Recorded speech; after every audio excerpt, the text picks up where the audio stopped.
Biology में cell पढ़ेंगे, cell के बारे में पढ़ेंगे। आइए देखते हैं सेल क्या है उसका।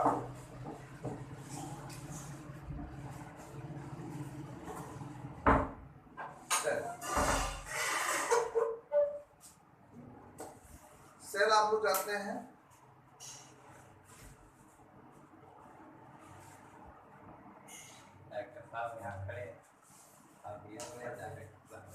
सेल कभी सुना है?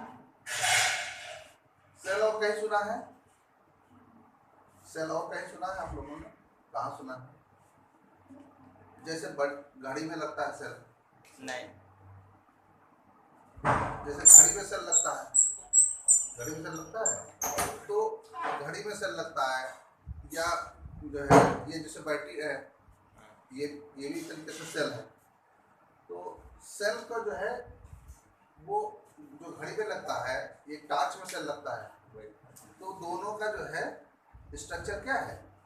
दोनों का अलग अलग मतलब जो है अगर हम बैटरी वाला सेल को जो है घड़ी वाले में लगाएंगे तो वो नहीं लगेगा, या घड़ी वाले को हम बैटरी वाले में लगाएंगे तो वो उसमें नहीं लगेगा। तो कहने का मतलब जो है सेल हम वहाँ भी जानते हैं, लेकिन हमारे जो सजीव हैं, चाहे हम ह्यूमन बॉडी हो चाहे वो पौधा हो, दोनों में कुछ सेल पाई जाती है। इसको हम क्या कहते हैं? इसको हम जो है सेल कहते हैं। और ये सेल जो है, सेल क्या है? सेल की जो डेफिनेशन देखे जाए तो ये शरीर की सबसे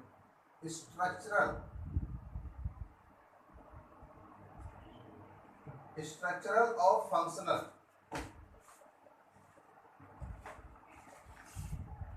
स्ट्रक्चर और फंक्शनल यूनिट है। स्ट्रक्चर लिखा रहता है कि cell is the structure and functional unit of living beings.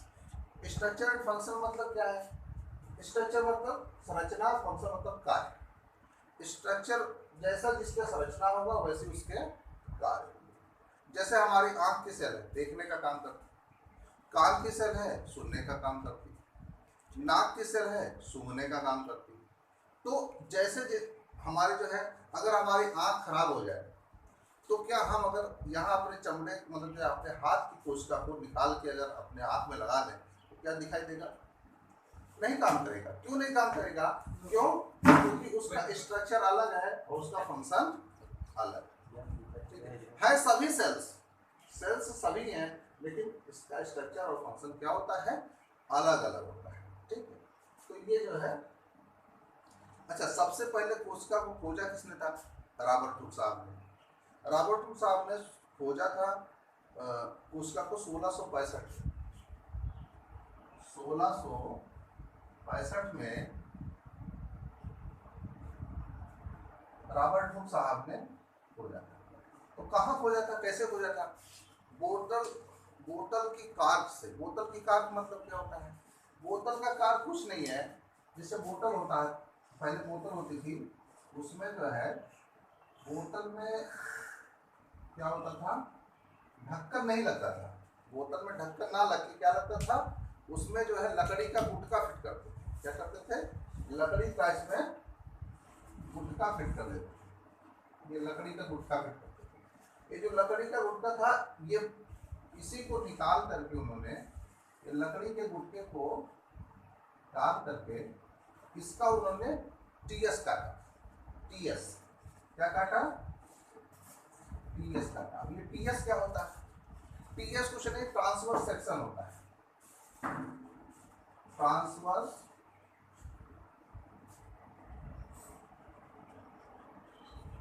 Section. Transverse section क्या है? ट्रांसवर्स सेक्शन जैसे मान लीजिए ये कोई पेड़ का छोटा सा तना है, मान लो, इसको अगर हम ब्लेड से काटें, इसको अगर हम ब्लेड से, मान लीजिए ब्लेड से काटेंगे तो ये गोल गोल कटेगा। कैसे कटेगा? गोल गोल कटेगा ना। तो इसको अगर हम काटेंगे, अब देखो ये तना है, इसको अगर हम काटेंगे, यहाँ से काटेंगे किसी चीज से, तो देखो अक्षर भी कैसे बन रहा है। अगर मान लो जो है इसको काटेंगे तो देखो ब्लेड से काटेंगे तो टी अक्षर बन रहा है, छोटा सा। क्या बन रहा है? टी। टी मतलब ट्रांसफर सेक्शन। टी मतलब क्या हो जाएगा, ट्रांसफर सेक्शन। इसको काटेंगे तो ये कटेगा तो गोल सा ऐसे आएगा, तो इसको हम काटेंगे तो ये ट्रांसफर सेक्शन हो गया, ठीक हो गया।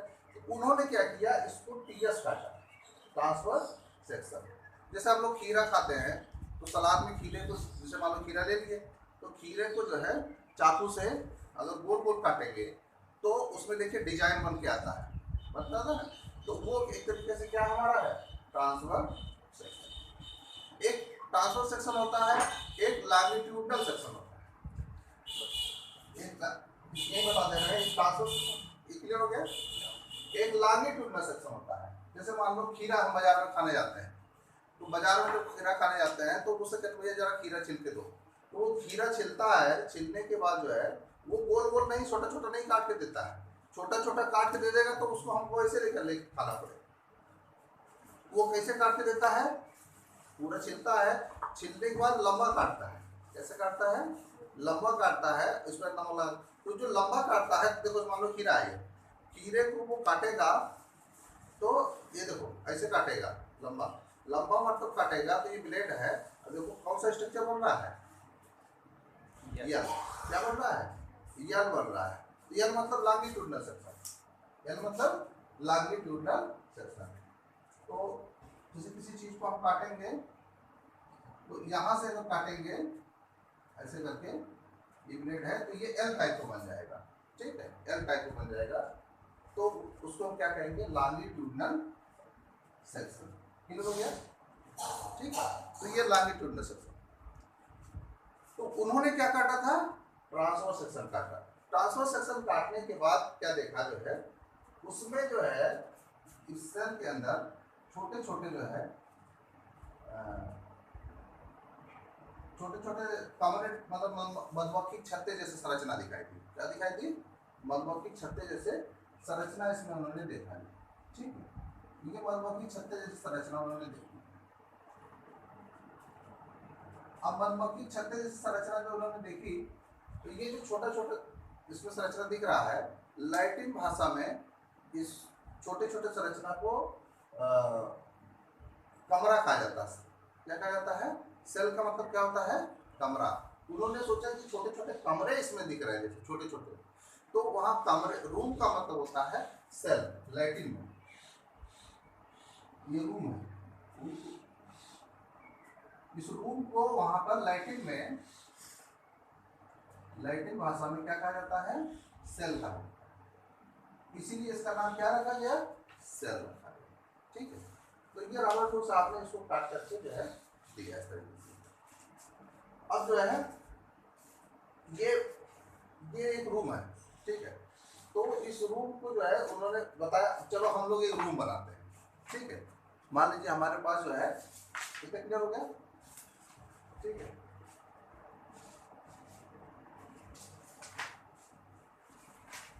मान लीजिए हमारे पास एक जमीन है, एक रूम, हम कमरा बनाने जा रहे हैं, ठीक है।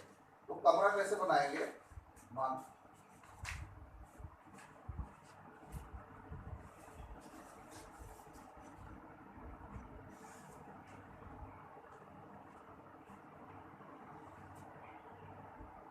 ये, ठीक, ये हमारे पास जमीन। अब इसमें जो है कुछ लोगों ने कहा आजकल भूकंप ज़्यादा आता है, तो इसको जो है मजबूत बनाओ, जो है कहीं गिर न जाए, जो है।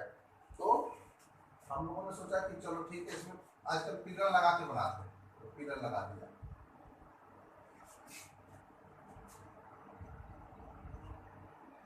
ठीक। तो ये हुआ कि एक पिलर लगाने कहीं गिर जाएगा तो दो, ठीक है। इसमें क्या लगाया गया, अच्छा ऐसे करके और भी पिलर लगा दिया, ये हो गया।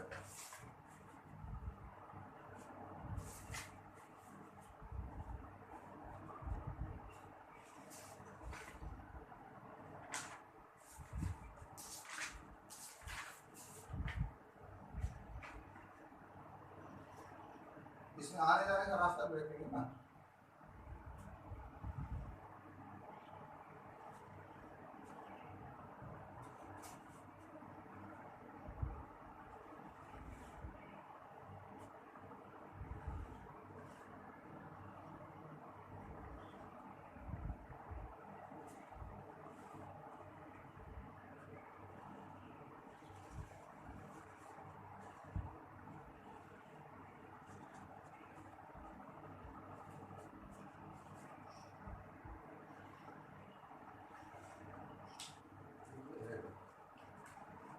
प्लाज्मोडेस्माटा होता है।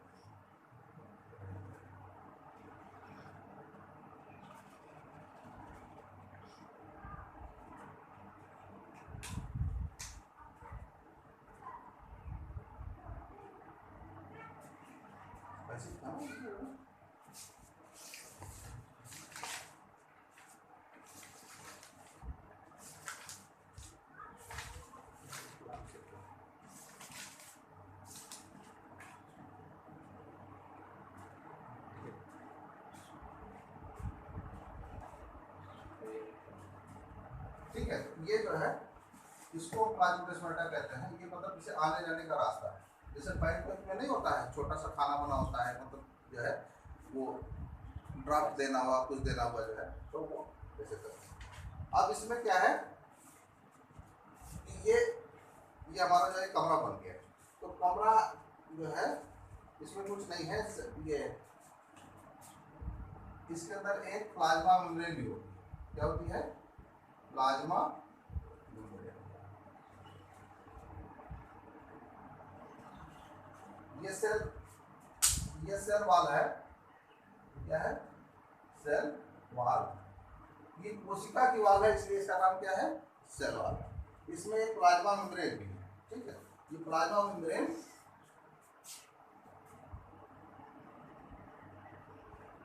प्लाज्मा मेम्ब्रेन, ठीक है। तो ये जो एनिमल सेल होता है उसमें ये हमारा ये सेल वाल वाला पोर्शन नहीं होता है, जबकि ये प्लांट में जो है सेल वाल भी रहेगा और प्लाज्मा मेम्ब्रेन दोनों रहेगा। चलो, ये कमरा बन गया है। अब इस कमरे में जो है तुरंत जो है हमको मीटिंग करना है या कुछ करना है, तो जब घर में कभी भी मीटिंग होता है कि मतलब जो है, तो जो मेन सदस्य होता है घर का, मुखिया जो है, ठीक है, दादाजी जिसे कहते हैं, तो वो सबको कंट्रोल करते हैं। तो वो कहाँ रहेंगे? सेंटर में। वो कहाँ रहेंगे?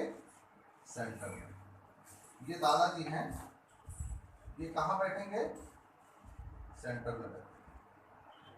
ठीक है, अब ये दादाजी हैं, सेंटर में बैठते हैं। ठीक है, और घर के और भी सदस्य होते हैं तरीके से। तो ये सेल के सदस्य हैं। तो यहाँ पर जो है ये सदस्य है, इसका नाम क्या है? Endoplasmic reticulum. ठीक है, एंडोप्लाज्मिक रेटिकुलम। इसी में जो है गोल्गी कॉम्प्लेक्स भी होता है। गोल्गी कॉम्प्लेक्स ये प्लांट सेल है। इसमें बड़ी सी क्या पाई जाती है? रेतिका पाई जाती है, वैक्यूल पाई जाती है। ये बड़ी सी रेतिका पाई जाती है। इसमें जो है प्लांट है तो क्लोरोप्लास्ट। क्या होगा इसमें? क्लोरोप्लास्ट होगा।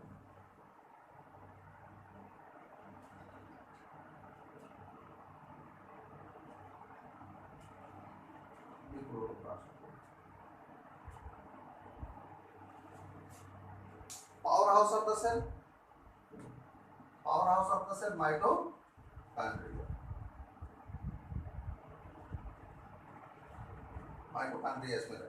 ठीक, और इसके अंदर जो है क्रोमैटिन थ्रेड। क्या होते हैं? ये क्रोमैटिन थ्रेड होते हैं। और इसमें न्यूक्लियोलस होता है। क्या होता है? न्यूक्लियोलस। ठीक है, तो ये हमारा एक तरीके का जैसे लैटिन भाषा में बताया रूम बताया, तो ये एक तरीके से क्या बना? रूम बना। ठीक है, रूम में जो है ये हमारा सेल वाल है। ये क्या है? गोल्गी कॉम्प्लेक्स है।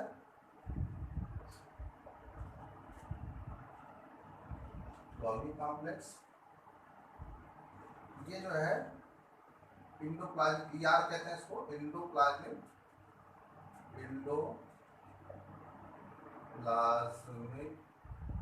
रेटिकुलम।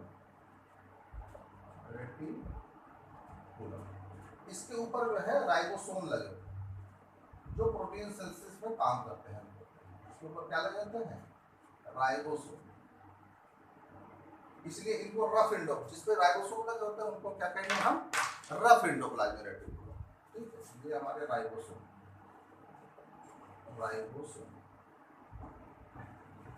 और कुछ स्मूथ इंडोप्लाज्मिक रेटिकुलम भी इसमें पाए जाते हैं।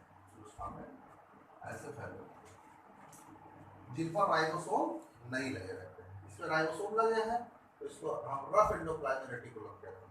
जिन पे नहीं लगे होते हैं राइबोसोम उसे स्मूथ, स्मूथ मतलब चिकना, ठीक है, साफ, ठीक है।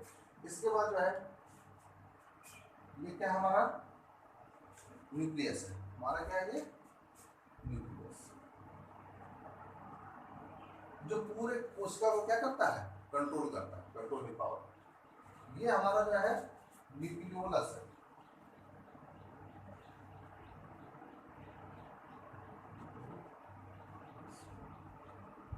ये न्यूक्लियर कोर है। न्यूक्लियर मतलब न्यूक्लियस में आने जाने के लिए यहाँ पर ये क्या होता है, न्यूक्लियर कोर, ये न्यूक्लियर कोर, कोर माने छेद, तो ये न्यूक्लियर कोर। ये क्रोमैटिन थ्रेड,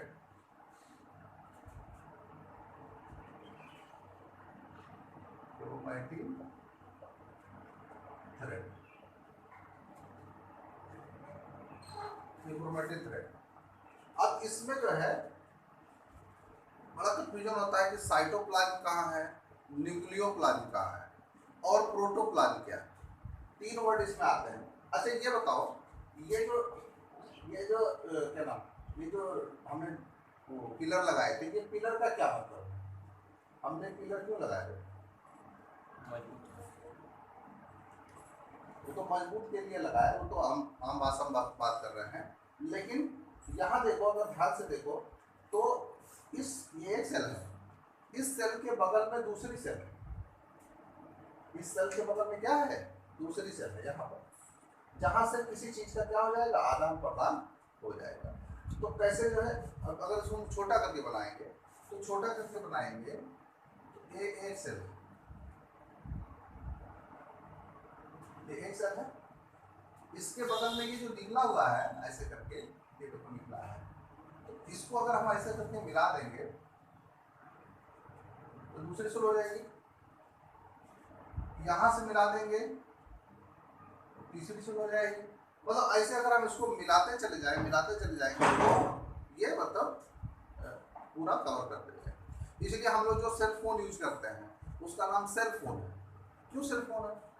क्योंकि अगर हम जो नेटवर्किंग होता है फोन का, मोबाइल फोन का, वो इसी बेस्ड होता है। अगर वो इस तरीके से नेटवर्क कवर करेगा ऐसे करके, तो यहाँ खड़े रहेंगे नेटवर्क ही नहीं काम करेगा। फिर भी कभी कभी नेटवर्क नहीं काम करता है, गड़बड़ कर सकता है। यहाँ हम खड़े रहेंगे नेटवर्क नहीं होगा, यहाँ आएंगे नेटवर्क आएगा। हमारा जो सेल फोन है वो इस बेस पे काम करता है, क्योंकि जो है कहीं भी छूटना नहीं चाहिए, कहीं छूटना नहीं चाहिए, फिर भी कहीं कहीं जो है गड़बड़ कर देता है, ठीक है। तो इसीलिए इसका नाम क्या है, सेल फोन है। सेल मतलब कहाँ से लाया गया है, इसी सेल से लाया गया है, ठीक है। तो सेल जो है इस तरीके से जो है पूरा कवर है। तो ये क्लियर हो गया कि ये क्यों लगा हुआ है। ये इसलिए लगा है क्योंकि इसके बगल में एक दूसरी क्या है, कोशिका है, यहाँ पर एक कोशिका है, यहाँ पर एक अलग कोशिका है, ठीक है। तो ये मैंने जो बताया, यहाँ से क्या होता है, आदान प्रदान। जैसे पड़ोसी होता है, हमारे घर में मिर्च खत्म हो गया तो पड़ोसी के यहाँ से ले आया, ठीक है, वही हाल इसका है, कोई चीज खत्म हो गया तो यहीं से क्या कर लेगा, आदान प्रदान कर लेगा, ठीक है। अच्छा, तो इसमें हम बात कर रहे थे कि प्रोटोप्लाज्म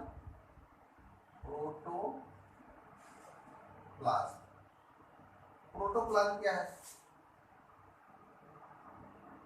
प्रोटोप्लाज्म, इसको हम हिंदी में कहते हैं जीवद्रव। क्या कहते हैं? जीवद्रव, ठीक।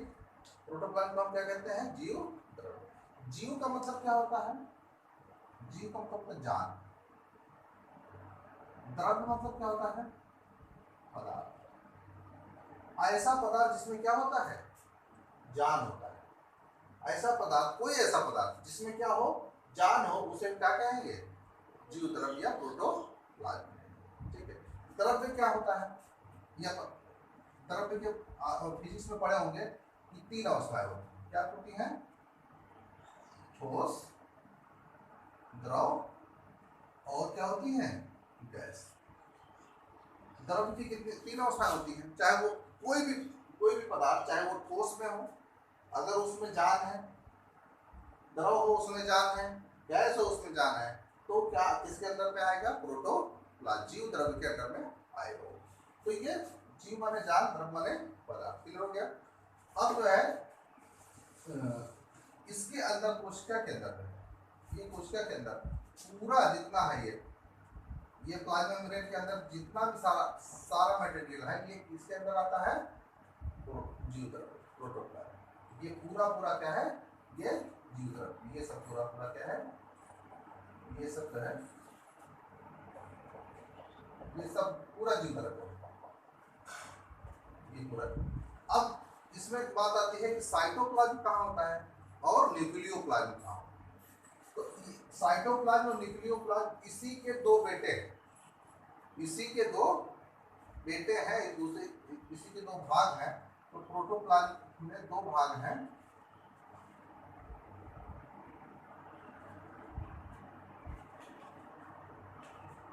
साइटोप्लाज्म और क्या है? न्यूक्लियोप्लाज्म।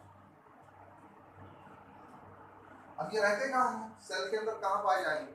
साइटोप्लाज्म देखो, ये जो है इसके अंदर, ये जो लाल वाली लाइन है, इसके अंदर ये, और इसके बाहर ये जो न्यूक्लियस है, केंद्रक है, इसके बाहर और इसके अंदर, ये हमारा पोर्शन क्या होगा? साइटोप्लाज्म। क्या होगा? साइटोप्लाज्म। यहां से अंदर, यहां से इधर से अंदर, इधर से बाहर, ये वाला जितना पोर्शन आ रहा है, ये सब पूरा क्या है? ये साइटोप्लाज्म। समझ में आया? न्यूक्लियोप्लाज्म क्या है? न्यूक्लियो मतलब क्लियर हो रहा है कि न्यूक्लियस के अंदर वाली बात हो रही है, न्यूक्लियस के अंदर वाली बात हो रही है, मतलब न्यूक्लियस मतलब इसके अंदर। यहाँ न्यूक्लियोप्लाज्म कहाँ है? ये जो न्यूक्लियस के अंदर है, इसको न्यूक्लियोप्लाज्म।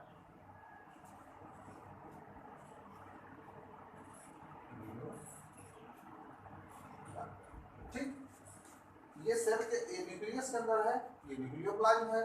ये जो कोशिका का ये है, इसे क्या कहेंगे? साइटोप्लाज्म।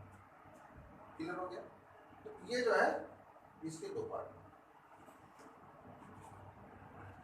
क्या क्लियर हो गया? अब हम सेल की बात कर रहे थे अभी, ये एक सेल था, ठीक है? तो हमारा जो लाइफ है वो सेल से ही बना है, ठीक है? अगर मान लो, और सेल कहाँ होता है? मान लो अभी सेल हम लोग अपने शरीर में देखते हैं कि सेल कहाँ पाया जाता है। जैसे मान लो ये हमारी उंगली है, ठीक? इस उंगली में अगर मैंने यहाँ पकड़ा, तो यहाँ पर मतलब जो है कम से कम 100 सेल से ऊपर ही पकड़ लिया। अगर मैं एक नाखून से पकड़ रहा हूँ, इतने ज़्यादा सेल्स होते हैं, इतने ज़्यादा सेल्स होती हैं। तो मान लो यहाँ पर मैंने पकड़ा, तो ये एक सेल है, मान लो ये एक सेल है, ठीक है? ये एक सेल है। इस सेल, अगर इसको मैं पकड़ लिया तो क्या हो जाएगा? ये टिश्यू हो जाएगा। ये क्या हो जाएगा? टिश्यू। सेल से मिलकर क्या बन जाएगा? टिश्यू। जैसे मान लो नाम बदल जाता है कहीं भी कोई चीज, जैसे मान लो कहीं टिकट हम ले रहे हैं किसी काउंटर से, अगर हम अकेले खड़े हैं तो उसको लाइन कहेंगे? उसको लाइन नहीं कहेंगे। अगर वही हमारे पीछे ढेर सारे लोग खड़े हैं, उसको क्या कहेंगे? बहुत लंबी लाइन लगी है, बहुत लंबी लाइन। तो अगर हम एक यहाँ पे पकड़े तो ये एक सेल है, एक सेल है। लेकिन अगर ऐसे पकड़ लेंगे, इसको हम क्या कह देंगे? टिश्यू कह देंगे। सेल है सेल ही, लेकिन यहाँ सेल का नंबर क्या हो गया? सेल की क्या बढ़ गई, तो इसको हम टिश्यू बोल देंगे, ठीक है? ये टिश्यू, मान लो ये टिश्यू है, ये टिश्यू है, ये टिश्यू है, ये टिश्यू, ये पूरा टिश्यू मिलकर क्या बनाएगा? ऑर्गन बनाएगा, ठीक? टिश्यू मिलकर क्या बनाएगा? ऑर्गन बनाएगा, ठीक है? तो एक ऑर्गन ये हो गया, एक ऑर्गन ये हो गया, ठीक है? एक ऑर्गन मतलब, ठीक, पूरा शरीर का जो है, तो इससे पूरा क्या बन जाएगा? हमारा शरीर बन जाएगा, ठीक है? अगर हमें शरीर के बारे में पढ़ना है तो हम किसके बारे में पढ़ें? सेल के बारे में। सेल के बारे में पढ़ेंगे तो हमको सब पूरा क्या हो जाएगा? क्लियर हो जाएगा, ठीक है? ये जो है सेल, क्लियर हो गया? इसको नीचे कभी भी एग्जाम में कभी भी चित्र बनाइएगा तो जरूर चित्र बनाने के बाद उसके नीचे जरूर लिखिएगा कि ये क्या है, ये जरूर मेंशन करिएगा ये क्या है।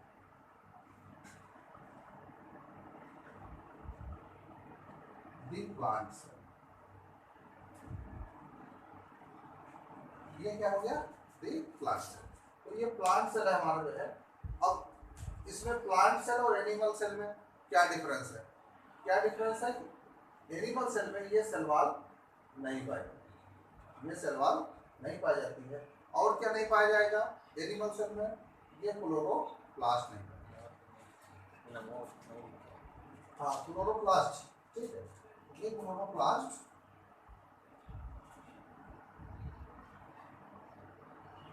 एनिमल सेल में ये क्लोरोप्लास्ट नहीं पाया जाएगा।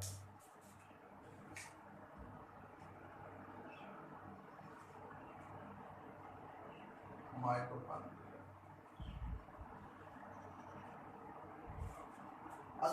अगर एनिमल में क्लोरोप्लास्ट होता तो ये जो हम लोग खेती करते हैं ये सब करने की जरूरत नहीं होती। हम लोग भी पानी पीते, धूप में बैठे रहते, इधर फूल खिलता, इधर फल निकलता, आराम से कोई पूछता भैया तुम्हारा फल निकला फूल निकला है, काम चलता रहता है, ठीक है। तो ये क्लोरोप्लास्ट, साइंटिस्ट लोग शायद आने वाले दिनों में, ये क्लोरोप्लास्ट पहले बाहर रहता था, ये पेड़ के अंदर नहीं रहता था। ये भी माइटोकॉन्ड्रिया भी बाहर रहता था, ये पेड़ के अंदर नहीं रहता था। ये इसका अपना खुद का डीएनए आदमी होता है, ये प्रोकैरियोट है। अभी पढ़ाए जो सेल के बारे में और डिफरेंशिएट करेंगे, तो ये प्रोकैरियोटिक सेल है, ये बाहर से इसमें आ गया। अभी भी कुछ ऐसे पौधे हैं जिसमें ये नहीं पाया जाता क्लोरोप्लास्ट। कौन है? फफूंद है। देखिए इसको, जो अभी भी कुछ ऐसे पौधे हैं जिसमें फफूंद है, उसमें देखो कहाँ हरा कलर होता है, क्लोरोप्लास्ट नहीं होता। तो ये पहले बाहर रहता था, ये कहाँ चला आया? इसके अंदर है।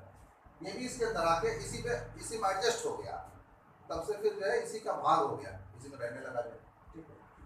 तो ये प्लांट, ये हमारा क्या हो गया? द प्लांट सेल, जरूर लिखेंगे, ठीक है। और कोई कंफ्यूजन इसमें? कितना